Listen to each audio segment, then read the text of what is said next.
dear. Hello, everyone. We are politely late. Hello. Only because I was spelling very badly in the chat room and made myself giggle. It is jolly cold. It's a I've bit had to put chilly. the heating on. It's bizarre. I was just saying to Nadine last week, I was worrying because I was outside and it was boiling hot, and I thought don't want to get burnt and then come in and sit in front of a computer. And this week I'm freezing. Bring back the summer. Hello, Julia. Julia, I will email you. I got your email. I've just been super busy, but the answer is yes. She'll know what I mean. Ooh, Oh, it's intrigue. exciting. It's exciting. So, Nadine Searle, how are you? I'm good, thank you, Lesley. I'm not chilly, actually. I'm Oh, fine, good. but you're right. It has changed. The weather has changed, but that's okay. Seasons, we're in tune with nature. It's all Yeah, good. yeah. I think that's right, isn't it? We need the change of the seasons to Mm, remind us to slow down yes, and exactly. remind us that there is a reason to regroup. We've had a very busy but strange, odd year, We haven't we? certainly have. We certainly have. And When I was walking with the dogs today, there was wind. It was chilly. There were leaves coming down, and it just let me connect a little bit with nature because this is our time for letting go of stuff and everything. So I appreciate it. So yeah, the changes are good, aren't they? So I did Zumba this morning. We're not going to talk about Sunday Zumba. that. No, let's not talk about that. We're not talking about. I don't know what I was letting go, but it wasn't leaves. No, we won't go there. It was exhausting.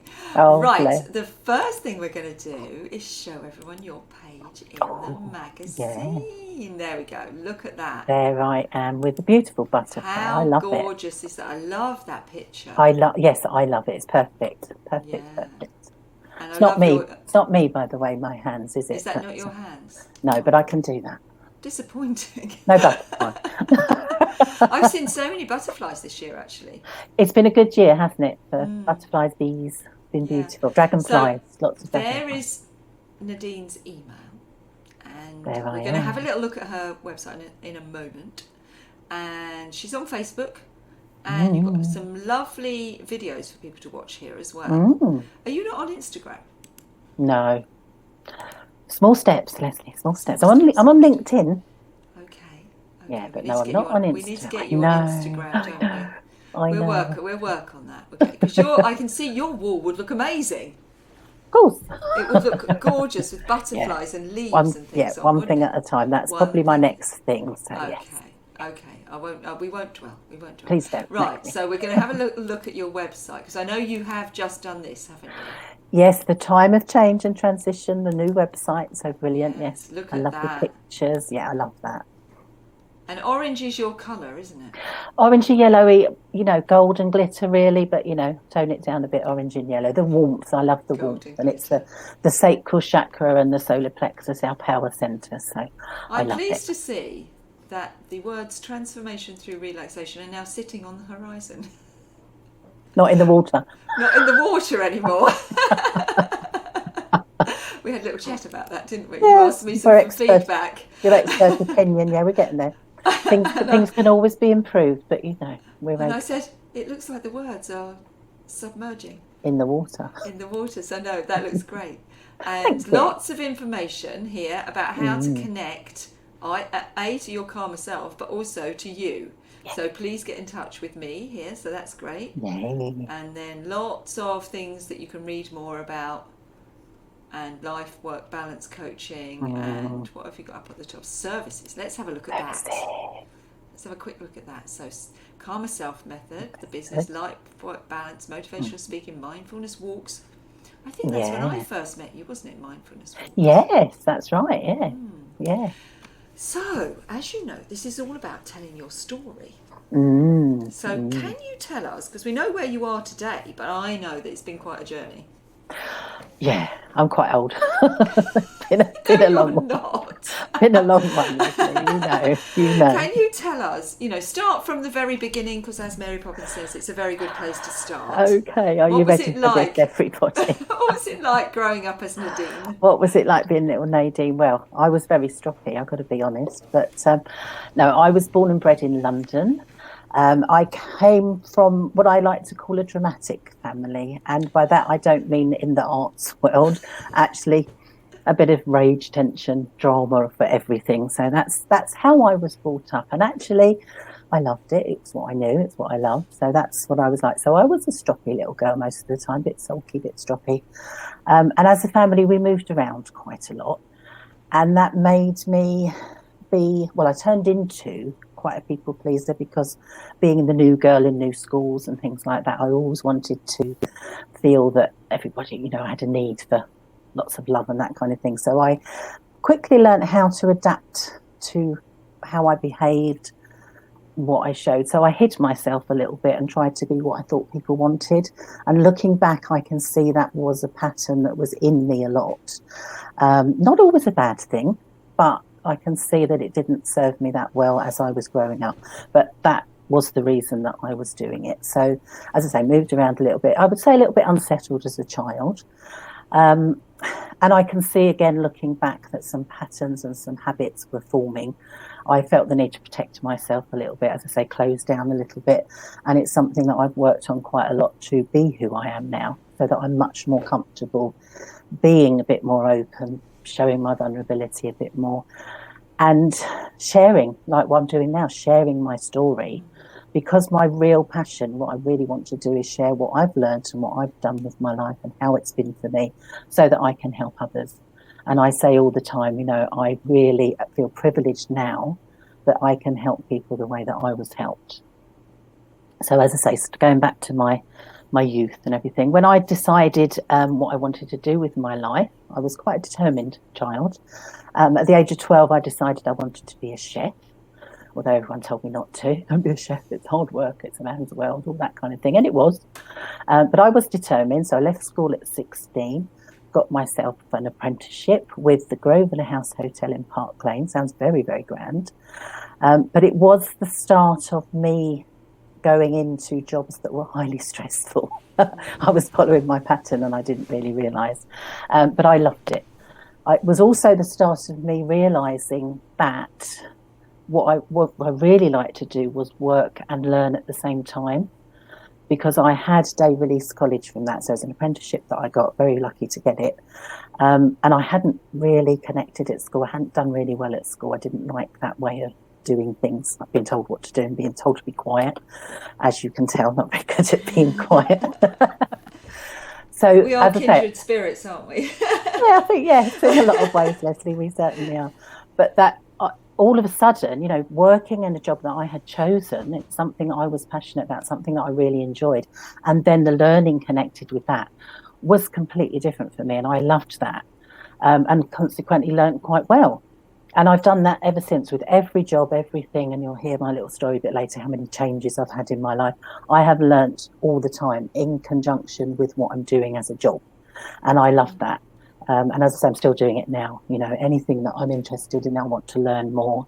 And that's the way that I do. I think it'll be like that forever, actually.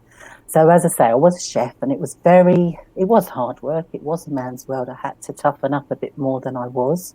But all good stuff, really. I learnt a lot. I learnt how to cook, which is a good skill. But I also learnt some quite bad habits, being in a kitchen full of a lot of men.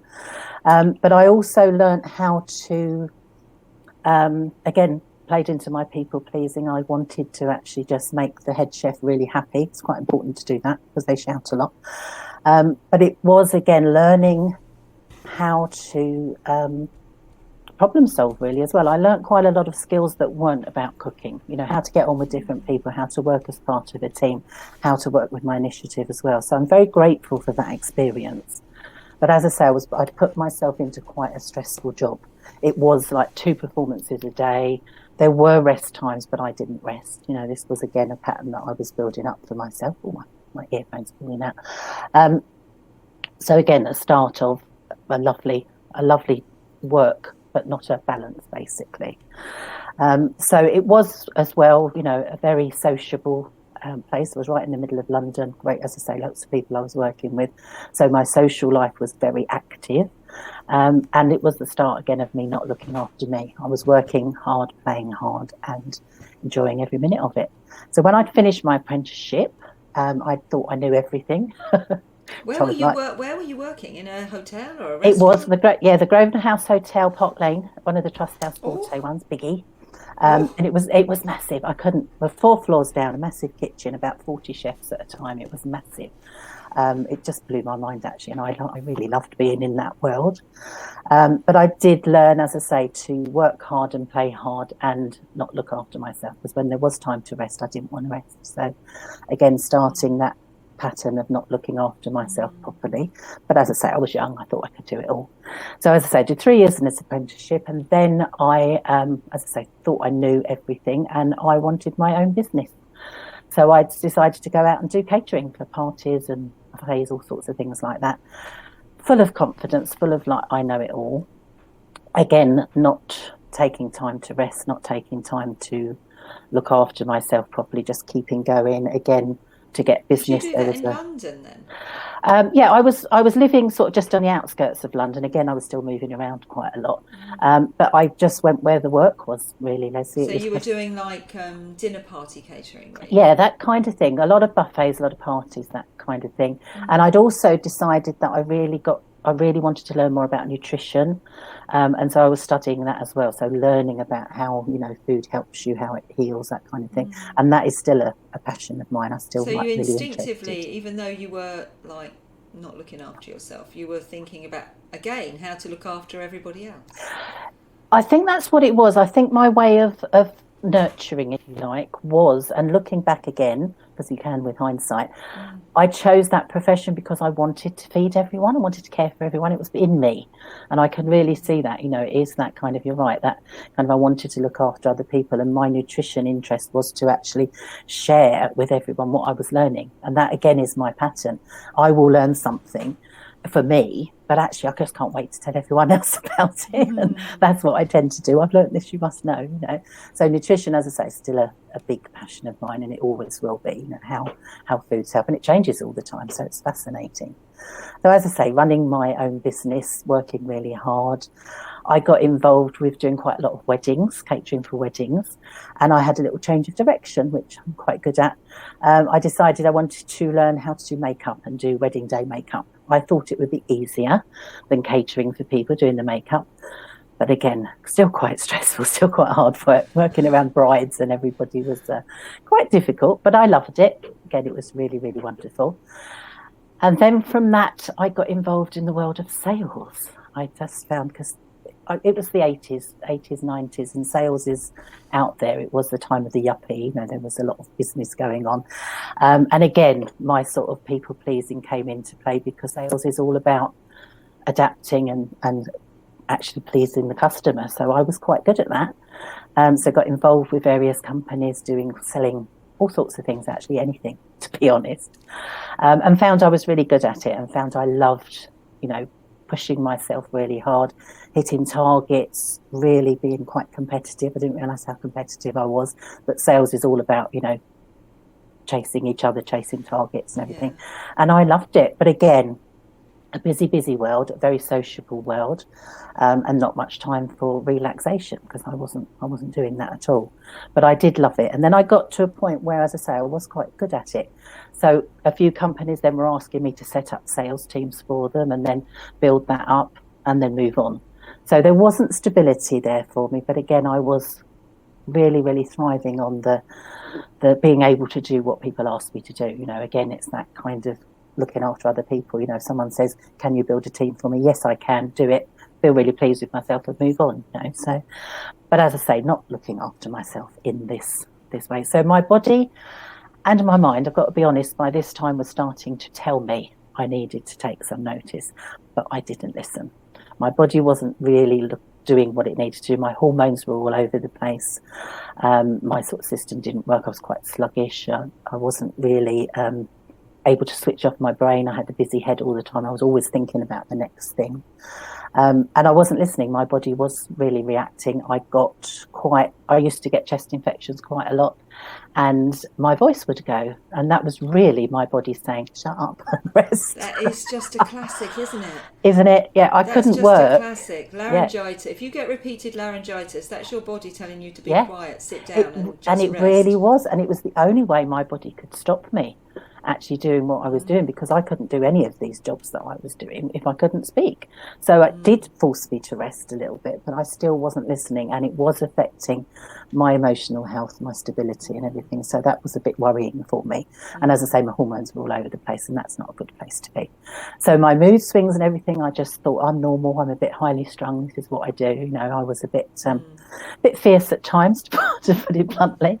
But I thought that was quite normal. And as I say, just that whole pattern of, and I'm sure people can relate to this, whether they do it now or in their past, you know, just pushing and pushing and just thinking, I'm invincible, I can do anything, you know, no one can do it better than me, I'm the only person that can do this. So you just keep going, don't you? You just keep going and keep going. And people tell you, don't they? They go, oh, you're very good at this, you must Yeah. keep doing this. And I've had that many times in my life. Yeah. People have said, when I've said I'm leaving or I'm done with this, and they go, well, you can't. Well, Yeah. actually, I can.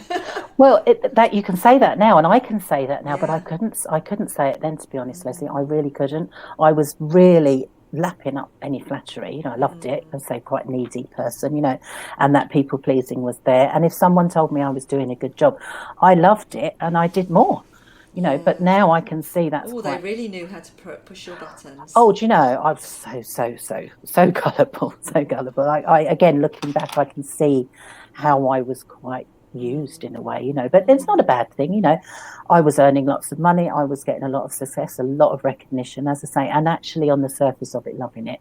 But my mind and my body was obviously telling a different story, but I really wasn't listening. But I started to. I thought I'd need to look after myself. I was aware, like I say, with my nutrition interest and everything, I was aware of I need to address this, but I thought I had all the time in the world, like we do. You know, I'll do it one day, put it off, put it off, put it off. Far too busy, that kind of thing. And what I did was I just thought I'll start to do, I was interested in meditation. I'd heard the word mindfulness. It took me years to understand what that was, didn't have a clue. But I heard it and I was interested. There was something drawing me to Tai Chi, yoga, Qigong, that kind of thing, the peaceful, calm things. But I really didn't know how to do any of them, and I didn't know how to be that way. But there was an interest, there was a draw. So I started to, as I say, attend these things half-heartedly, got to be honest, never thought I had the time. Where were you at this point? Who were you working for at this point? At that point, I was still doing my sales and working for various people at the time. Then, as I say, going from one company to another, really. But I really did feel that I just knew something had to give. And I thought what I do, I started to have counselling. I thought that's the answer. And talking about my problems didn't really help. It seemed to make them worse, actually. But I did start to get into the alternative side of things like reflexology. I did a bit, and you know about this, NLP, CBT, that kind of thing. So I'd started to look at different ways. And it opened my mind up a little bit to the fact that there are other ways to do things. And I was interested. I still wasn't really looking after me, but I was starting to open my mind, which was a good thing. And I made a decision that I needed to move out of London. I needed to slow down. I really, as I say, didn't know how to do it. And I thought, if I move, that will slow me down. So I moved to St Leonard's, just outside Hastings, which is where I am now.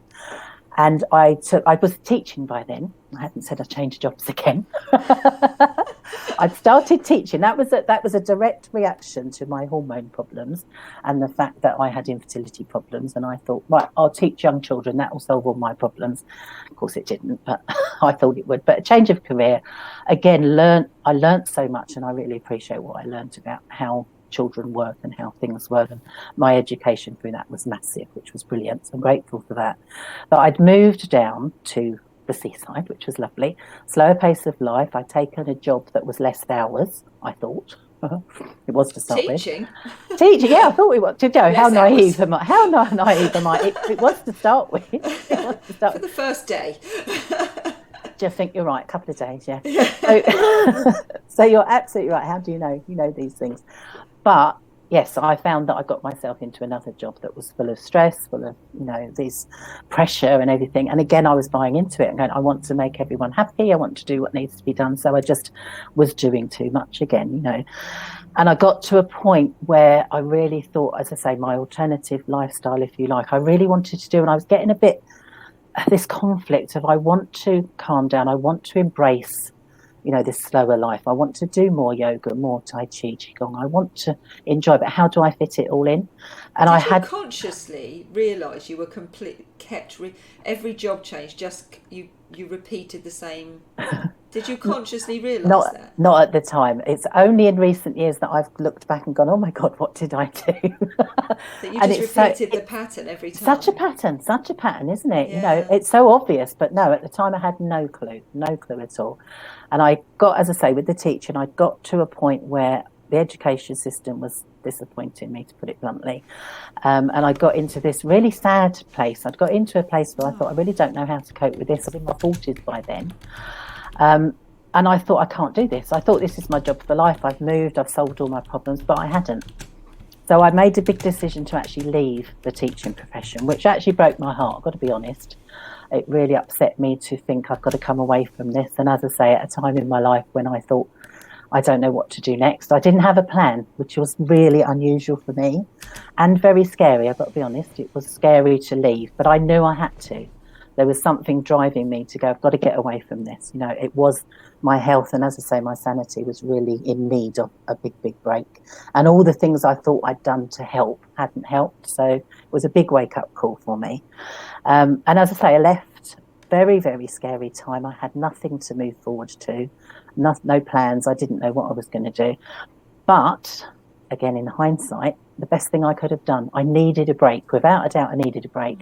I also needed that space to not jump into the next thing, to not have a plan B, not have anything going on. And I went through... Break the pattern. Really, I did. And it wasn't... it sounds like it was planned and everything. And again, looking back, maybe so. I like to think someone else was looking after me. There was a bigger thing going on than me. And to give it up, I wasn't very good at that surrender and that trusting the universe. I really wasn't very good at it. But again, looking back, the universe was helping me, thank heavens. It's what we need. But I did. I went through a period of grief, I think, this leaving a profession, not knowing what I'm going to do, not knowing what I was going to be myself, not having, almost lost my identity. So I went through that period. But again, now I can see how much I needed to do that, just to be with it, be with feeling sad, be with feeling, because I'd spent all my life, I think, not looking at my emotions at all, not dealing with anything. So going through that period, horrible as it was, I'm so, so glad that I went through it. And what happened was my business developed out of that time, quite naturally, quite organically. What happened, the first people that I was helping was my colleagues, my fellow teachers, who said, you've started to learn how to relax, you're doing things differently. I'd started to do Reiki by then. I'd got very interested in Reiki, and I was doing it for myself to start with. Now I do it for my clients, which is wonderful. But again, I was starting to be a little bit selfish, trying to look after myself, which was new to me. I've never done it before. As I say, I was in my 40s by then.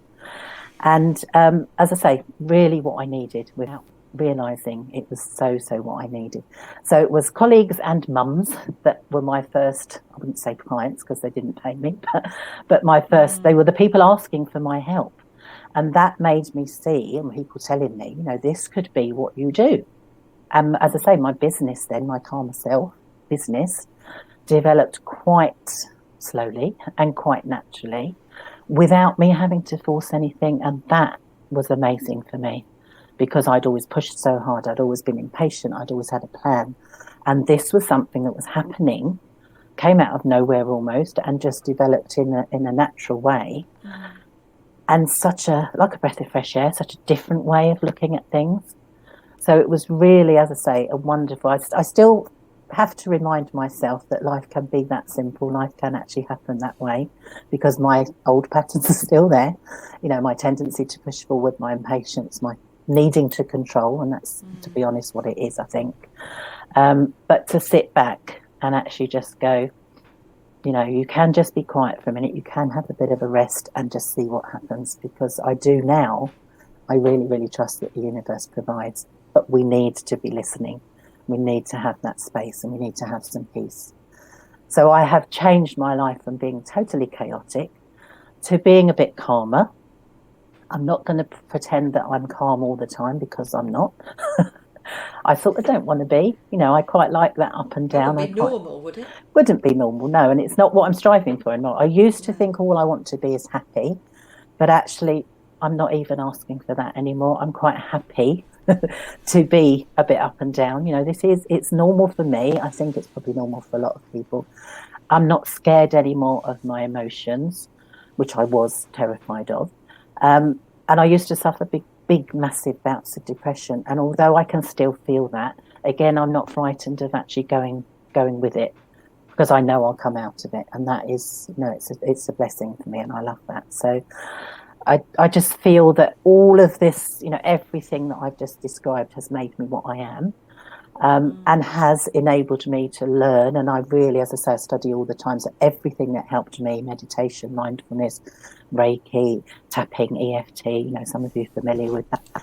I've learned and studied more so that now I can turn that around and I can help other people. And I always say I help people now the way that I was helped. So it's a whole, that's why I call it the Calm Myself method. It's a whole mixture So of can things. you talk us through some of those things in a bit more Mm, detail? So start off with Reiki, which is one that I think a lot yeah. of people are familiar with, and then go through the reflexology, tapping, etc. Yes, of course, happy to. Yeah. Reiki is all about energy. It's about the energy that is around us all the time. And I'm big on energy work. Tapping is energy work too. And I know you've chatted about it with other people as well. So it's really about just feeling that energy that we have in the universe and tuning in. And this is where mindfulness comes in too, because it's being aware of what's around us and what we have within us as well. We all have energy, we all have a vibration, and it is around us. So it's tuning in to that energy. And when I actually give Reiki healing, if you want to call it healing or just therapy to people, it's not me giving it to them, it's me being a channel. So I'm tapping into the universe and it's coming through me to the person that I'm passing it on to. And what that shows me, and when people receive it, the power that everybody has to tap in themselves, because the person themselves, my clients, are actually taking what they need, tuning in themselves. But as I say, it's coming through me as a channel. So I hope that makes sense. Yeah, and we've done this. So you've given me Reiki in Yeah. person, but you've Yes. also given me Reiki through digital means, Yes. through the Goes telephone. goes through the ether. Yeah, It it's does actually wonderful. go through the telephone because, as you can Yeah. imagine, everyone who's watching, sometimes Lesley does get a little bit depleted. And I've had a We've journey got to look similar. after Lesley. Yeah, and I've had a journey similar to you, and we've worked in Yeah. similar places. In I fact, the know we have. same I place at know. one point that How we didn't weird is know that? until afterwards. Yeah, I Um, know. and that, yeah, and I think you do get into habit patterns, but I'm like you now, very conscious of my feelings. So it's tuning Mm. into how you feel and recognizing them. And so sometimes I call you, don't I, and I say, I just need some Reiki. And obviously during lockdown, I was really using a lot of my energy to try and make sure that we were holding everybody in a safe space, Yeah, and I needed some extra support. And you did that for me through the telephone, and it was we did. amazing. We I did, was didn't a we? little Yeah. skeptical, I I can't think you were, lie. weren't you? Going, oh, it's not going to work like this. And actually, it does. And I'm so blessed because it means that I haven't had to stop through lockdown and everything. I Yeah. can still help people, and and it's in a lot of ways, it's better for people to actually receive this when they're comfortable in their own home, rather than It going was to a therapy great. I room. did have to lock two doors to make sure that the Well, dog didn't come and you jump do, on me or yes, you anything. do have to do that. But it's wonderful. And I know if people are familiar with Reiki, quite often they see it as something for healing when people are in pain. And yes, it does help with that. But the way that I use it and the way that I see it is that it just taps in and it deeply relaxes you. And that in essence is what we all need. We need to deeply relaxed because we live stressed lives. We are permanently on the go. Most of us are. And even if we don't realize it, sometimes we are in a stress state or we're a bit overwhelmed or emotions are getting the better of us and we don't know how to switch off. So Reiki is a blessing because it will do it for you. And it just really helps. And that in essence helps you heal and helps you connect with yourself. And Yeah, that we were talking about synesthesia yesterday, mm, about mm, seeing colours. yeah, And when yeah. I have Reiki, it's very colourful. I see lots of pinks and purples, Yes, you and do, don't you? Yeah. I do, yeah. And I smell. I get Yeah. all my senses are really heightened. So I smell lavender, and I get Yeah. really all of my senses get very stimulated by Reiki. And I know everybody has a different experience with it. That's just Yes. my experience with Yeah. it. And so But I it find is. it a bit addictive. Well, I think it is a little bit, isn't it? I mean, I feel, I mean, as you can probably tell from what I've said, I've got quite an addictive personality, and I'm glad to say that now most of my addictions are doing me good rather than not doing me good, which is a lovely way to be. So it's not a bad thing. But you're right, seeing colours, seeing things, I mean, visions and everything, it's tuning into your own intuition, which we don't give ourselves time to do. We've all got it. We've all got it in there. Yeah. So to see colours and get visions, and sometimes people hear words, like you say, heightens your sense of smell. It's a beautiful thing to do, and we can all do it. So Reiki, as I say, is the heart of how I help people. But I also teach mindfulness, and I do a So lot of it with, what's mindfulness? When you well, teach mindfulness, what does that look it's like? it's quite interesting because, as I said earlier, it took me years to understand what that was. But it's Yeah. quite simple in the way that it's just being in tune with what's going on. So you can actually say mindfulness of what's going on around us, like nature, like I said earlier about the leaves falling off the tree, being mindful of what's going on outside. Nature is something that I use a lot, as something to connect to and just to remind us what's going on. So connecting with nature, but more importantly, I feel that mindfulness is about listening to yourself. And again, it's something I never did. I never gave myself a moment to listen. And I was scared. I was scared of knowing what my emotions were and what was going on. So that was a reason that I was avoiding things. That classic just pushing everything down until it all comes up to get you, which is exactly what I did a lot. But so mindfulness in essence is actually just taking a moment to stop and listen to yourself is the most important and the most beneficial. But taking any opportunity just to look at the birds feeding, that's a beautiful thing that I love to do every day. Looking at nature, looking at the wind blowing, the waves lapping up and down on the sea, just taking it. It doesn't have to take long. Everything that I teach is quick and simple and easy. But just tuning in. And once you've got the essence of mindfulness, you've got it for life, and it is so beneficial. And as I said, it took me years to get it, but once I got it, right, you can apply it to everything. You can look at something and just focus and just take a moment, be in tune. When you're doing the washing up, people do washing up. I'm quite old fashioned. I do washing up, cleaning your teeth. Taking notice of what's going on right here, right now, instead of your mind being in 22 places at once, which is how most of us function. It's definitely how I was doing it. You probably do, Lesley, as well. 20 things going on at once. I And just now that. try to do what you're saying, which is notice what I notice. So I try now Exactly. very hard to have a moment every day Yeah. when I just sit with no devices on, with nothing, just even if it's just for 5 minutes, and just listen to the birds, or just be aware of what's Yeah. going. The hum of the house. That's the thing, listening, isn't it? Taking a moment just to listen. It's amazing what you can hear when you stop and you listen. And I've just been distracted because there's something in the comments there about Yeah, so my drawing it and being is. actful Yes, mindfulness. so Sophie said she It does is, isn't it? Yeah. observational drawing, so And she's it just is. sitting and drawing what she sees. And is that an act of mindfulness? And I It think is. probably yes is the answer Totally. to that. It's a Yeah. lovely way. This is the thing. Meditation, mindfulness doesn't have to be sitting still and quiet. I love the fact that I adapt to my clients. Most people that come to me are very, very busy. They've reached crisis point, and they quite often start off by saying, I need help, but you're not going to make me be quiet for an hour a day. You're not going to make me sit still. And I go, no, that's fine. I'm not going to ask you to. We can do these things by actively doing something, and that suits a lot of people. I do a lot of what I call moving meditation, so the mindfulness walking, like we mentioned earlier, it's meditation, but it's while we're moving, while we're doing something. And I used to do with a Pilates teacher as well, what we called positive power Pilates, which was saying affirmations while you're actually moving.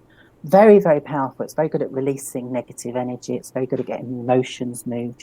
It's very much in tune with the tapping, the EFT, which we mentioned earlier, because you're actually saying things out loud, but you're actually physically moving as well. So mindfulness meditation can be while you're doing something. It doesn't have to be sitting still and quiet.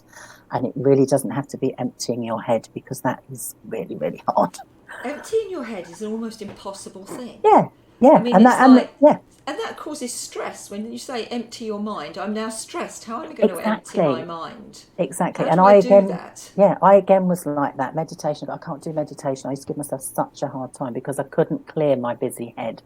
Now I know that actually that's not what it's all about. So again, I've learnt, and I can, love the fact that I can pass that on to other people, in different ways. I adapt what I do to the individual, because we're all different and we all understand things and learn things in a different way. So there's lots of ways that we can try mindfulness meditation, lots of ways that we can put these into our day-to-day life, because that's what it's all about. I call it snatching a moment of calm, because it's about noticing when you need it, feeling what you feel, like you say, Lesley, noticing what you notice, noticing when you're getting a bit of stress or a trigger or something, finding out what it is for you personally, and then changing how you react. And it can be quick and simple once you learn how to do it. And it is life-changing. It's totally empowering that you can actually go, right, this is what's happening, this is my pattern. And as you've just heard my story, all of my patterns there. The first step was recognizing them. The second step was actually seeing what I can do to change. Some of them I haven't changed. Some of them I've stuck with, because I want to. But the ones that were doing me harm, I now have the possibility to actually react differently to things and do things in a different way. It's my choice. I'm still in control, but I have that empowerment. I can do what I want to do. And that's what I love to share with other people. Live your life the way you want to live, rather than being caught up in things, which is how we do things a lot of the time. I was telling you, wasn't I? Just before we came on live, I was, or just before Nadine and I came on at 5, I'd been listening to a TED talk. Yeah. And I would recommend people have a look at this woman. It's a woman called Lisa Feldman Barrett. I think she was in The Guardian today, featured in The Guardian today. And she's been doing lots of research on emotions. And we don't have a centre in our brain for emotions. We have a centre in our brain for memory, but we don't have a centre in our brain for emotions. Emotions are just a set of behaviours based on predictions our brain make on what went on in the past. So that's really empowering, because we know that we can change, because we can show it something different and say, it's okay, that's not embedded in us forever, that every time I see that person it makes me angry, or every time I do that task it makes me angry. You can choose to change it, because it's not being held anywhere. I was like, wow, that is like, that was massive for me. It is, isn't it? That's a little bit mind-blowing, isn't it? But lovely, because it means my brain cells. We can change, and that's the lovely thing. I mean, when I was doing my childcare training, I was taught how babies develop their patterns in their brain, how the neural pathways connect, how they build, how they develop. But then actually to connect that with what I'm doing now is the fact that whatever we've got, our pathways that have been forged over patterns and habits and years, we can change them. And again, that blows my mind, because you don't have to be the way that you were. And I thought I did. I didn't know how to change. I didn't know what to do. And there just habit pathways. Yeah, exactly. And there's so many different ways that you can change and you can grow and you can do things. As I say, the important thing for me is reacting in a different way, choosing how you react rather than just reacting without thinking is empowering, and it's wonderful. It's a lovely way. It just shows you that you can have a different outcome. It's not exactly like you would, repeat. You can actually change that. It's not, that's not it for life. Exactly, yeah. But it can be if I want it to be. That's it can be if you want it to be. That's what I love, is the fact that actually, because it was, I think I touched on it earlier, I was quite scared of change. I was quite scared of looking deep inside myself, and with help of therapies, I've got lots of therapists around me that helped me. I still see people now. I'm still supported by people, and that will probably always be for me, because I feel that support is necessary. But actually, just to know that I can choose something different, where I didn't know that I could. Like you say, I was repeating without even realising it. I think we all do that. I mean, I don't think that's not unusual, is it? No, Until you have something like quite a paradigm shift in your life, like you just leaving the job. And I did something similar. I just left. I was like, this is just not working for me, and I'm being repeatedly ill. I have to leave this. I don't know what's going to happen now. And it's that paradigm shift all of a sudden sometimes just kind of jumps you onto a different track. So what's tapping? What's that all about? What's that all about? Well, again, it's energy work. People call it emotional freedom technique. You might have heard of that, but it's tapping in essence. So what you do is you speak out loud. As I say, it's empowering to say words out loud. It's also empowering to move. So combining the two there, which is brilliant. And you're tapping on acupuncture points. Most people do it around their face. You can do it on your hands. You can do it on your body too. Practitioners do it in different ways, but you're just tapping. And actually what you do is you start off talking about what's troubling you, which a lot of people never do. You know about positive affirmation, to go straight to the positive. That doesn't always work because you're missing what can hold you back. So you start off by focusing on, say for instance, if you feel really sad about something, you will say out loud how you feel. So you're tuning into your feelings, but while you're tapping on these acupressure points. And it starts to move your emotions. It starts to get you in flow. It starts to free you up a little bit. Can be quite painful. It can make your sadness. I mean, I've done it before when I've been sobbing my heart out, and it makes me sob even more, but you get through it. So it's a process. So you tap, as I say, focusing on what's the bad bit, if you like. I don't like to say good and bad, but you know what I mean. So you say those words out loud. So you're acknowledging your feelings by saying them out loud, and that's very powerful. That's very important. Then you start to move through, and you naturally feel a little bit different because you're tapping on these points and you're actually saying them out loud. You're going through a process, but you also find that the words help because then you start to use a little bit more positive wording.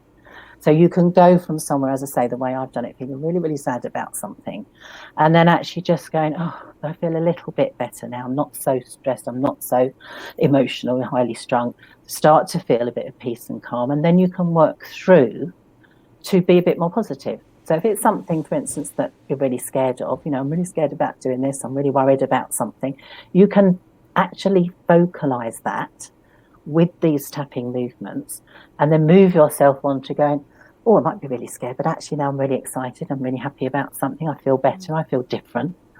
And again, it can be done really quickly, and it's something that I teach people to do for themselves because you can do it yourself. It's nice to be taught through things. It's like meditation. A guided meditation is nice, but if you can do it for yourself, so much the better.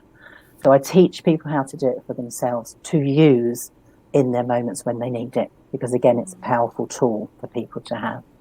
Yeah, we've done quite a lot of meditation, haven't we? We've done quite a lot of broadcasts about meditation. We have, yeah. And we're doing, so Nadine's going to be doing a meditation as part of the closing because it is a full moon.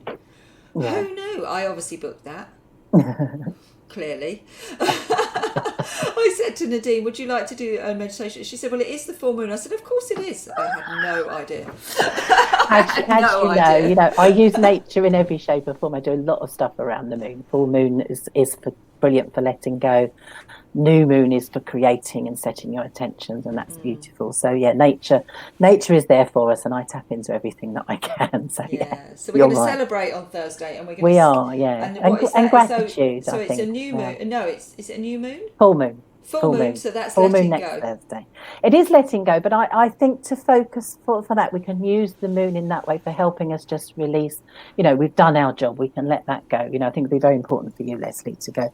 Yeah, we've done. We can finish this one, and celebrating and gratitude. To tune in with that, because this is what you've done here, Lesley, is brilliant. It's such a wonderful thing you've done for all of us. I'm sure everyone would agree. It's bigger than probably you even imagined it was going to be. Slightly bigger than what I thought. It is amazing, and it's a wonderful thing that you've done. So a little bit of recognition, gratitude, and really feeling that, and a little bit of celebration, I think, because it's very important, isn't it? I'm in awe of it, to be honest with you. It's just kind of gone out of. It's not now in my control. It's all kind of gone out of. It's doing its own thing now, which is amazing. Yes, isn't it? It's which is amazing. It's developing and I'm really, beautifully. Really proud of it. So that's cool. Good, and I'm glad that you are. Yeah. Yeah. Brilliant. No, I am super proud of it. Yeah. Any key words of advice? For all, Oh, anyone out there who's kind of in a bit of a, feeling like mm, things aren't quite going according to plan. Well, lockdown. yeah, yeah. Easing of Well, lockdown, re-lockdown. do you know, I think lockdown has been such a time for all of us, a time of, someone said it to me as it's like having one of those snow globes and it's all been shaken up and we're Yeah. just going to see how we fall. What I'd like to say, I'm going to be quite cliched and go, there is that saying, it's okay not to be okay. There is that Yeah. to remember because it really is. Whatever you're feeling is okay. And also it can change. That's the way that I feel. But for the snow globe analogy, I'd like to say, yes, we can just see how we fall, but we can actually fall where we want to. We can actually make our progress, how we come out of this, and this is what's happening for a lot of us now. We're choosing, aren't we? How we want to move forward, how we want to be. You know, the people that have enjoyed working at home, they don't have to go back to commuting. They don't have to go back to the 9 to 5. If they've enjoyed family time, the feeling of just going, I can say what I want to say. I can ask for what I want to ask. They're all things that I couldn't do before, but I can do now. And we can all do them, just actually look at your life, tune into what you really want. A lot of what I do is tuning in. We've done it with your group, haven't we, Lesley? Tuning into your heart and your soul to look at what you really want and being true to yourself, being authentic and actually going, it is okay to say what you're feeling, to say what you want, and trust again that the universe will provide because it will. And vocalizing it, I would say, say it out loud. Definitely. I mean, I do, as I say, I do it with the moon, I do it with anything. I'll look up to the sky and I'll do like I've got my hands now, I just go, this is what I want, this is what I wish for. It's asking for what you want and not being scared to, and listening, because actually that stopping and listening, when the universe provides, if you're too busy, you miss it. Yeah. You miss the Absolutely. opportunities. So again, that I do a simple meditation for myself as much as anything, where I just repeat the two words as I breathe in and breathe out. I say effort and surrender. And just as I'm breathing in, I go effort. And as I'm breathing out, I go surrender. For me, surrender is quite a big word because I'm still not very good at it. Good at putting the effort in, but surrendering is that thing I need to remind myself. So that's why I do a meditation on it. Again, it doesn't have to take long, but just a few breaths like that just focuses me. And it just reminds me that, yes, you put the work in. We all do that. We all put some work in, but to stop and get that balance of effort and surrender, because you do need both. Yeah. So just actually remembering that, there's the balance in life all the time. And it is important. And again, that gives me permission then to go, I can have a little break. Woo-hoo. Yeah, it's important to be selfish sometimes. It is. Self-care is big. Again, as you can tell, I wasn't very good at it, but it's something that I have learned to embrace. It is important. Selfish, self-care, however you want to look at it, self-love, self-worth, self-value. It's something that I've learned, and it's something that I love to help other people do. Letting go of guilt, letting go of those feelings that you can't look after yourself and everything. Once we can let those go, we can, like you say, be selfish, and it's a good thing. It's a really good thing. Because if you can't look after yourself and you don't love yourself, you Mm. don't put out the energy where you'll receive that back. That exactly. And again, I'm quite cliche because I do say to people all the time, I learnt the hard way, so you don't have to. And it's I say Yeah, me that, so too. ask my clients, I say that so often because I didn't look after myself, because I didn't love myself. I didn't feel I was worth it. So again, and I still have to be reminded, I'm very, very lucky now. I'm held accountable by my clients, which I love, because they will come to me, and quite often what they come to me with is what I need to be reminded of myself. So again, the universe is providing for me and going, oh, remember this yourself. You need to know this today. So I love that. And I need to practice what I preach. I'm telling people all the time to be calm, take a moment, look after yourself, which keeps me in check. And so I'm very lucky that this is my life now. Oh, well, let's see what the universe may have sent you in the questions, shall we? Yay! This could be interesting. So, Couldn't it? Annie says, had you sought medical help during your troubled times? Were you offered medication or did you just work it out for yourself? Really good question. That is a good question. And I'm glad you asked, actually, because it's not something I've touched on. I was self-medicating drinking. Yeah. I would definitely was. I did go to a doctor. One of my first things I did was go to the doctor, the classic, I'm depressed, I can't sleep, I can't do anything. And medication was offered to me. But I was scared. I was really scared of taking things. I did take things. But then I've got a really addictive personality, and I was really very scared. That it didn't seem to, my mind blocked off with alcohol. I seemed to think that was okay, but it wasn't. It was very bad for me. But anything else I was scared of taking. So yes, I was offered medication. I did seek help when I was going through my hormone problems and my infertility. Oh God, the amount of medication, the amount of drugs that I took. But I wanted to. There was always that something in me, and I think it might have been my interest in nutrition. But to go, there's got to be another way. There's got to be an alternative. So to go for things like reflexology, homeopathy, things like that, I was always looking for the alternative. So I'm not sure where that came from, but it definitely did. So I was always seeking. And now I think there's a place for both in people's lives. But what I've learned over the years about taking prescribed medication is that there's always a side effect. And sometimes that can be worse than what you're taking it for. So being aware, and it's education, isn't it, as much as anything, if you are taking a pill for something, just be aware of what else it's going to do to you, and see if there is a way that you can look after yourself with nutrition, with supporting yourself, it's just but really sometimes looking. the mainstream medication is right for some people, I think. Yes, yeah, definitely, and I'm not against it at all. And it's knowing what's right for you, and again, just really actually going, well, is this right for me? I think with a lot of things, it's a bit, and with me, definitely a bit of trial and error. I'll try something, I'll have a little go. That worked, that didn't work, and finding your own way, which can sometimes take quite a long time, but finding what's right for you personally. And again, that's what I try and do with my clients. Go, this is you. This is how it works for you. Let's give it a go. Let's see what we can do. And like you say, medication is the right thing for a lot of people. I'm not against it.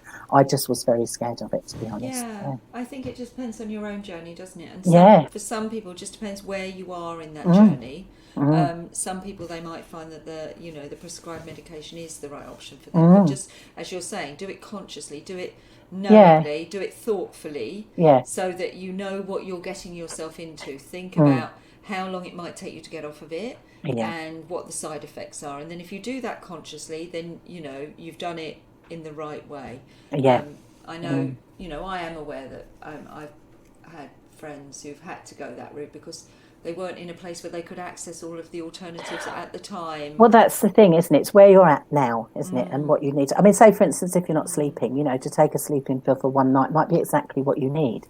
But long term, that isn't going to deal with because also I'm a great issue. That's the thing. I'm a great believer in there's emotions to everything physical. And to look at emotions is at some point in time, I think we need to do it. I know I needed to at some point because I avoided it for so long. So I hope that's answered your question there, Anna. Yeah, I think Julia points it out there, if someone's bipolar, then, it can be very dangerous. And so sometimes you need a medical intervention quite quickly while they get the alternative in place to help them. So, very good point, Julia. No, it is a very good point. And I would never say to anyone, don't Nadine has go to a doctor and don't take, you are advised to do. Yeah. But to know that there's a lot. Oh no, that's no good. But to know there's a lot you could do around it. You to support yourself in extra ways. There's a lot that we can do. Yeah. It's like the jigsaw that we were talking about the art world. There's lots of those, like those meshes, aren't there, in life? And it's just like bringing together the perfect storm for you to make sure that it works for you at that time. And to really recognise that we're all so different. It's everybody. We need an individual plan, don't we? We deserve that. We're entitled to that. An individual plan for most things is, I think, what we need. Fran says, will you continue to offer Reiki over the phone digitally in the future? I do hope so. Do you know, it's really interesting because, yes, I will, definitely. Short answer. But what I love is that, as I say, this change has been forced on. So I was seeing clients online before this, but it's grown, obviously, and I'm grateful that we can do it. But I will be doing it more and more because a lot of my clients that have seen me in therapy rooms have turned around to me now and said, I never want to see you again because they're at home. They don't have to find a parking space. They don't have to don't have to go out. They found a lovely place within their own home to be and be happy and be treated, if you like, if you want to look at it that way. So they're getting so many other benefits in that way. I think in the future, a little bit of a mixture of the two will be, again, it's balance, isn't it? But I'm so grateful that we can, do this in the different ways that we can. So I will continue to do it through the ether, as I say. Good, yeah. Good. I have to set an alarm clock as well, don't I? Because sometimes yes, people do go. I go very, very deep. I wouldn't say asleep, but I go very deep. It's a different kind, isn't relaxation. it? Yeah. And that's interesting because Jonathan's saying he's had Reiki and he didn't experience any of those things, and what should he expect to experience? And I would say it's quite individual, but it's very individual. And I think that word "should" is one that one should. It's a difficult one. We're putting a lot of pressure on ourselves, but it's different for different people. Plus, at different times, there are times. I've got to be honest with you, like you say, a lot of people go to a deep place. I do send a lot of people to sleep with what I do. They go to sleep, like you say, we get people to set alarms when they're at home if they need to be up.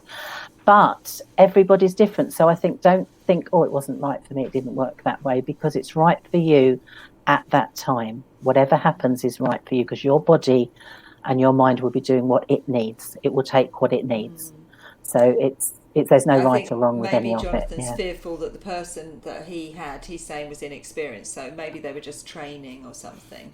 So it's possible, but I think as well it's a lot to do with you yourself. I've had Reiki from people, and it's been different for me at different times. Sometimes I'm just not ready to receive. It's that being open and ready to receive.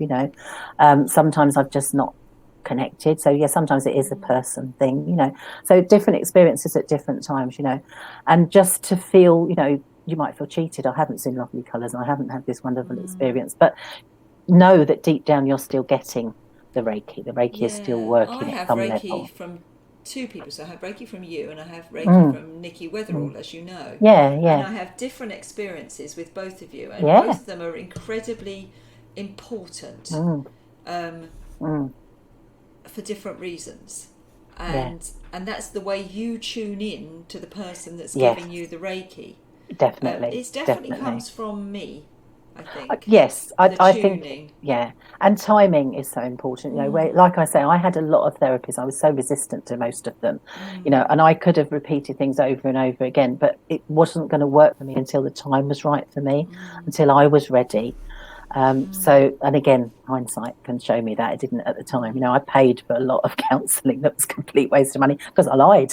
I wasn't ready to tell the truth, So it's very individual. It is. I think there is something in compatibility maybe with who you're working with, how it works, but timing is there as well. So there's a lot of factors to think about there, I think. I think compatibility is quite a big one. That we need to find Jonathan, I want colours.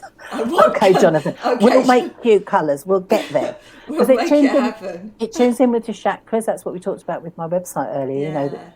Being in line and in balance with your chakras, maybe a little bit of chakra balancing can help, And so again, that's something, just being a bit more in tune. So I think I have this synesthesia though. Yeah, I think so. I see colour whenever even a memory that's really difficult, and a lot of people see that in black and white. I still see that in colour.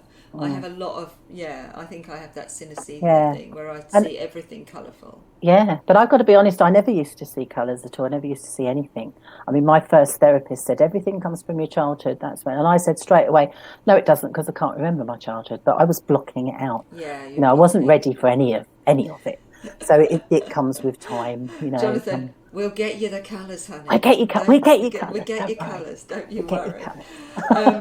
Yasidia is saying, is what you do similar to kinesiology? I don't know what kinesiology is. Do you know, I do, because I have a therapist that I go to for that as well, and that is I'm not an expert, so I might describe this wrong, so correct me if needs be. But it's about saying, the way that I was described it, you put your arm out and you press it. When you're telling a lie, you move really easily. When you're telling your truth, when you're speaking your truth, you're solid. And that was my description of it. I have had one of those. Yes. Yeah, she kind of does that, and you're kind of like hitting yourself. Oh, I have had that again, once. it's energy work, isn't it? Again, it's very powerful, because I'm not I don't know if I can even say it right, kinesiologist. I'm Kinesiologist. not that, but I am aware of it. And I really feel that when we are authentic, when we've tuned in, we're in line with our true soul purpose, we are being authentic. We function better. We communicate better. We can do things in a much more easy way. We flow better. We're creative. We've got everything moving in the right way. So I'm big on that. I really do feel that what I do with my clients helps in that way, but I'm not doing it in the way of kinesiology. And I'm struggling with that word at the So moment. you get the same kind of outcomes, but In a way, yeah. Just and done through a different medium. Yeah, so I think there are similarities there. And as I say, I'm not going to say. And what I do, I love the fact that I've met so many people over the years, a lot of fellow therapists and everything, and I'm really interested in all these other therapists. If I feel that a client that I'm working with can benefit from something else, then I'll pass them on to people, because that helps. It's all round, isn't it? So sometimes there are, I say, we'll go and see so and so because I think that might help, and it does. So I love that. Annie's saying, how many years did it take you to find yourself, and how many years have you been yourself? Oh my God, decades. And I'm still finding myself. I've got to be honest, I'm not done. Still have my moments, and that will be forever. So I really feel, for me, it's lifelong. Going through my story probably described that a little bit. I still have moments when I wobble. I think at the start of lockdown, I went into all my old fears and insecurities came up, and I needed to address them, but I knew how. That's the difference. I knew how, and I wasn't so scared, but they were still there, and they will be again. So yes, I have come a long way, and yes, it's lifetime. I'm 55 now, and it's still going. So I don't feel that I'm done. But then I quite like that. I'm still learning. That gives hope to everyone, doesn't it? I think so. To everyone. Yeah, and what I love as well is I get clients that come to me sometimes and they go, "Oh, I've left it too late." Stress and anxiety, which is what I start with people, and that feeling of overwhelm. Sometimes people are living that life and they don't know how to get off. And they go, "Oh, I think I've left it too late," and nobody has. I've worked with people in their 70s. I think the oldest I've worked with was 78. We can do something to help ourselves wherever we're at. Work with children quite a lot because of my nursery teaching background, and everyone can be helped. It's never too late, which I love. Yeah. Time's quantum anyway. It's irrelevant. Yeah, It's what you make of it. So it is, and I couldn't have done what I do now when I was younger. Although I can go, "Oh, I wished I'd started this earlier." I couldn't have done it. It wasn't for me. It wasn't my path. It wasn't the right thing for me. No, that's effectively what Vincent's saying, that lots of people have suffered with the health issues and overwhelm in their lifetimes, particularly over this last short period of time. Yeah. And people like you are going to become increasingly more needed. People like all of us who can tune into that energy and be self-aware. So we need to listen to people like you, so we can all try, go on that journey of finding ourselves, and hopefully then taken on board that we are the sum of the 4 people we spend the most time with. Hopefully share that with the 4 people that we are spending the most time with, and by that natural osmosis, more people will feel calmer and are able to cope with what life, this difficult sometimes life, does throw at us. I think that's the thing, isn't it? It was said to me a while ago, if we were all selfish, the world would be a brilliant place, and that made me think. But if we all look after ourselves and do it properly, there's no need for anything else. And what a lovely world that would be, but actually it isn't. So yes, I want to share what I've learned. I want to help people, and maybe there isn't a need, but if people come and ask me, then I want to help them. And it goes back to what we said earlier: my nurturing, my caring, my wanting to help is deep within me, and I'm grateful for that. I'm glad that that's what I feel like. Having said that, I don't force it on everyone. I used to a little bit, but I don't now. People come to me, which is nice. I used to NLP everyone, but now I try not to.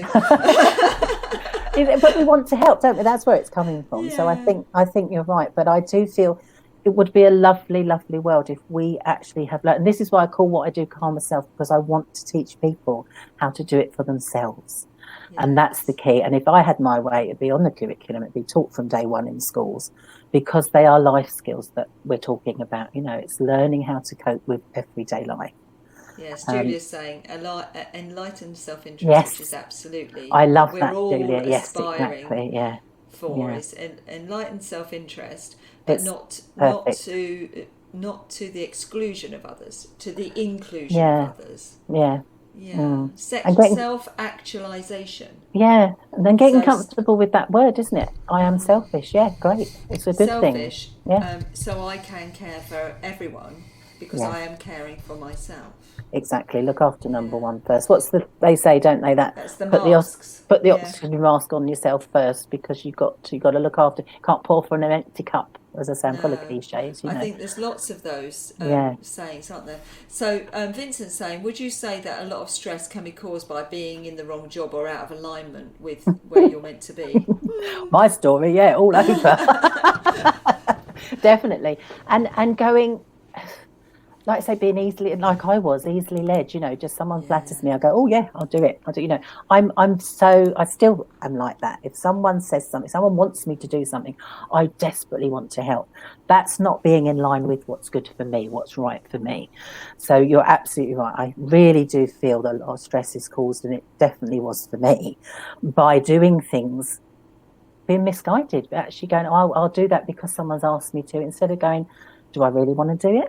So now, not always, but now I go, give myself a moment, have a little tune in.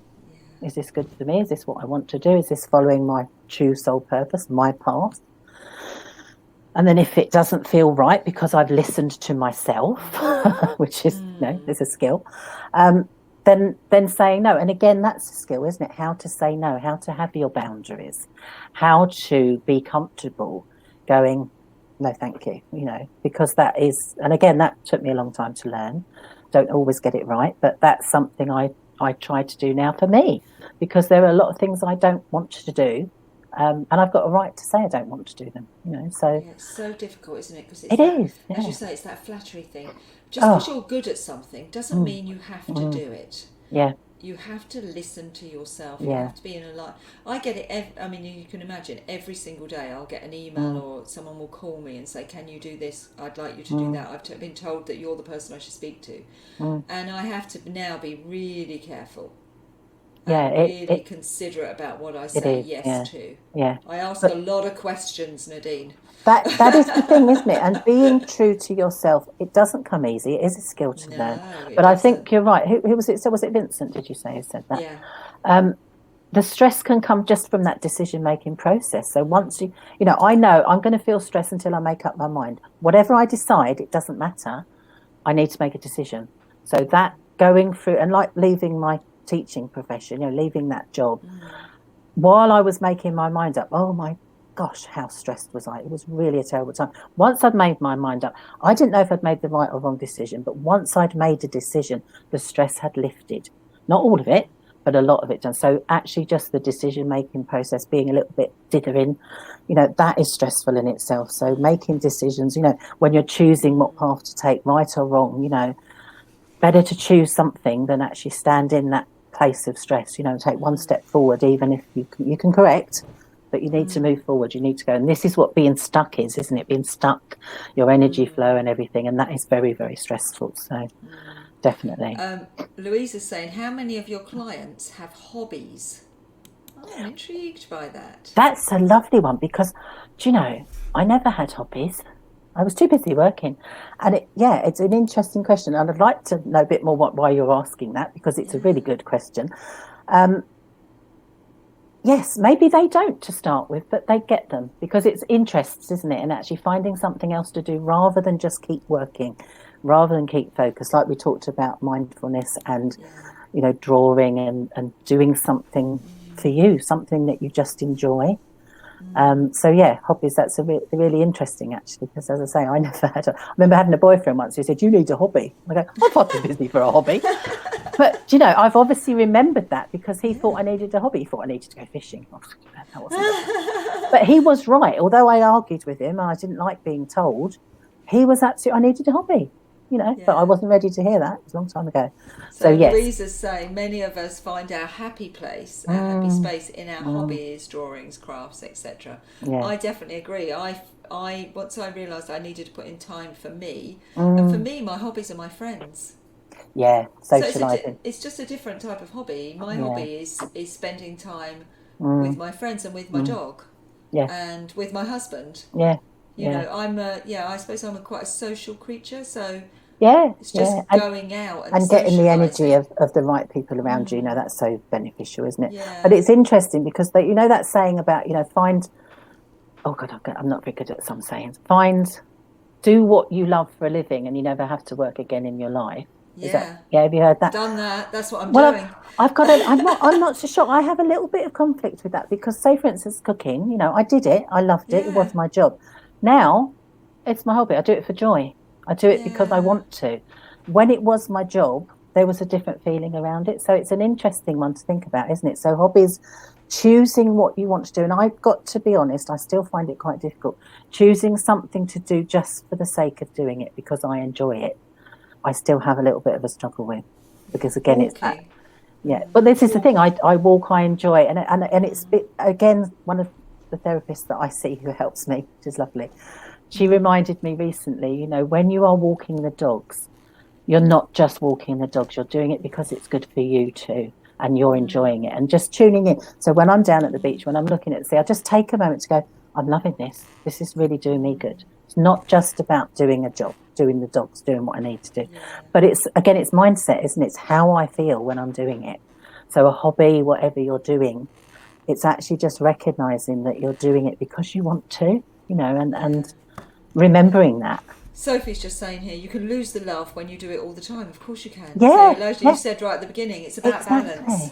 Exactly. Yeah, no, you're absolutely right. Because it's Yeah, like a treat. When I go yeah. for a walk, it's a treat. So there is that little bit of me going, oh, I don't know if do what you love is the key because then you might not love it anymore. I'm not sure, So it's if a you little do bit. it all the time. Yeah, no, you're absolutely right. Yeah. So Annie said, but I think Trump is selfish, and I don't think he's doing him or the world any good. I think Trump is arrogant. We're not going to get into this, Annie, because this is not the place. I wouldn't know actually how to answer that, but I think that's a very valid point. Let's think but I about think that. there's a different. That's a different interpretation of the word selfish. Yeah. And no, it's narcissistic. Another word I can't say. Is it? Are we touching on that? Maybe yes, I'm not sure. Yes, we are. Yeah, I'm not really sure. Yeah, and we're not really versed in that. No. So we're not going to go there, love. But no. I think you make a fair point. It is a very fair point. Yes. Yes, fair point. Well made. Thank you so much. Thank you. Thank you That's everyone for listening. Those wonderful questions, and thank you, Lesley. As I say, for doing so such much a wonderful interaction thing with everybody. It's been loved really it. I've really dynamic. loved it. I knew I would. So. Yeah, it's been really dynamic session, and you've been in a halo all the time. Because you've got the light behind you, so you've been in a halo the entire. It's my natural halo. You are godly, Nadine Searle. And if anyone wants to receive some of your godliness, then they know where to contact you. All the details are in the ART360 magazine. Yeah, do get in touch with me because I'm happy just to chat through. If you've got any problems or anything, I'm happy just to talk you through something. Quite often I can give you a coping strategy instantly. So do connect with me, do ask me things. Don't be frightened to ask me anything. So. And thank you Nadine so much. will be here on Thursday, and she is a Pure ambassador, so anyone in the Pure members can contact her and ask her questions as well. That's all good. And we will see you all tomorrow when we have Hannah, Be More Hannah, of Be More Hannah. Hannah, you need your own TV programme, I think, called Be More Hannah.